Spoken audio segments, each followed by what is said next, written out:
ഇന്ന് നമുക്ക് വളരെ സന്തോഷവും അതിലേറെ ഒത്തിരിയേറെ സമാധാനവും തരുന്ന ഒരു വിധിയായിരുന്നു നമുക്കിന്ന് ഹൈക്കോടതിയിൽ നമ്മളിന്ന് കണ്ടത്.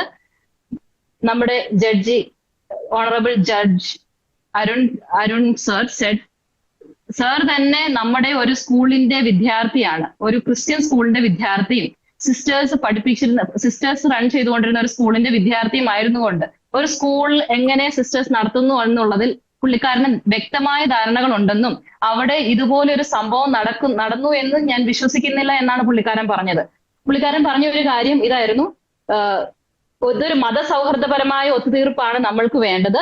സിസ്റ്റർമാരുടെ വികാരങ്ങൾ എനിക്ക് മനസ്സിലാകും. സിസ്റ്റർമാർ കുട്ടിയെ ക്ലാസ്സിൽ പുറത്താക്കി എന്ന് ഞാൻ വിശ്വസിക്കുന്നില്ല. ഇന്ന് നിങ്ങളെടുത്ത തീരുമാനം, സ്കൂളിൽ നിന്ന് TC വാങ്ങി പോകുവാനുള്ള തീരുമാനം, അത് നിങ്ങളുടേത് മാത്രമാണ്. അല്ലാതെ അത് സിസ്റ്റേഴ്സ് നിങ്ങളെ സ്കൂളിൽ നിന്ന് ഫോഴ്സ്ഫുൾ ആയിട്ടോ ഹാരസ് ചെയ്തോ പറഞ്ഞു വിടുന്നതല്ല എന്നാണ് പുള്ളിക്കാരൻ പറഞ്ഞൊരു കാര്യം.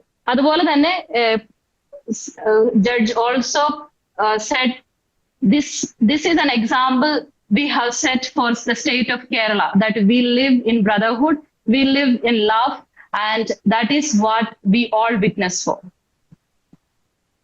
തീർച്ചയായിട്ടും ഇതിൽ ഏറ്റവും കൂടുതൽ എടുത്തു പറയേണ്ട ഒരു കാര്യം ആ ജഡ്ജ്മെന്റ് തന്നെയാണ്. അദ്ദേഹം പറയുകയാണ്, കന്യാസ്ത്രീകൾ പഠിപ്പിക്കുന്ന സ്കൂളിൽ ഞാൻ പഠിച്ചിട്ടുണ്ട്, അവിടെ ഇങ്ങനെ ഒന്നും ഉണ്ടാവുകയില്ല എന്നുള്ളത് എനിക്ക് ഉറപ്പാണ് എന്ന തരത്തിലുള്ള ഒരു പരാമർശം നടത്തി. അത് ശരിക്കും പറയുകയാണെങ്കിൽ കന്യാസ്ത്രീകൾ അല്ലെങ്കിൽ ക്രൈസ്തവ മാനേജ്മെന്റ് നടത്തുന്ന വിദ്യാലയങ്ങൾക്ക് നൽകിയ വലിയൊരു പോസിറ്റീവ് എനർജിയാണ് എന്ന് അങ്ങ് കരുതുന്നില്ലേ?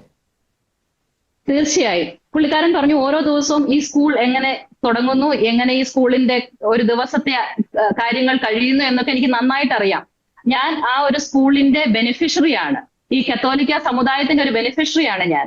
അതുകൊണ്ട് തന്നെ അവിടെ എന്ത് നടക്കുന്നു, എന്ത് നടക്കില്ല, അല്ലെങ്കിൽ എങ്ങനെയാണ് ഒരു സിസ്റ്റർ അല്ലെങ്കിൽ ഒരു കത്തോലിക്ക സമൂഹം എല്ലാവരെയും കൂട്ടി നിർത്തുകയും ഒത്തുചേർത്ത് നിർത്തുകയും നമ്മളെ എല്ലാവരെയും അവരിൽ ഒരാളായി കാണുകയും ചെയ്യുന്നു എന്ന് എനിക്ക് നന്നായിട്ട് അറിയാം എന്നാണ് പുള്ളിക്കാരൻ പറഞ്ഞത്.